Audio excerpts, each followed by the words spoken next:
الحمد لله رب العالمين الرحمن الرحيم مالك يوم الدين إياك نعبد وإياك نستعين اهدنا الصراط المستقيم صراط الذين أنعمت عليهم غير المغضوب عليهم ولا الضالين.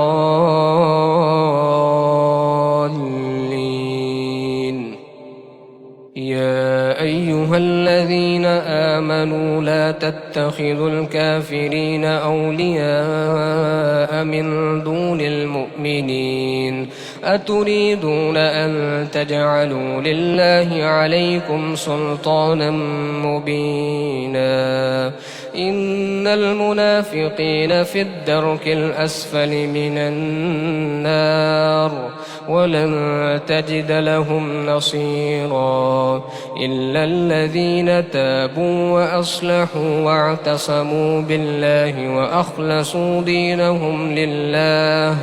وأخلصوا دينهم لله فأولئك مع المؤمنين وسوف يؤتي الله المؤمنين أجرا عظيما. ما يفعل الله بعذابكم إن شكرتم وآمنتم ما يفعل الله بعذابكم إن شكرتم وآمنتم وكان الله شاكرا عليما. الله أكبر.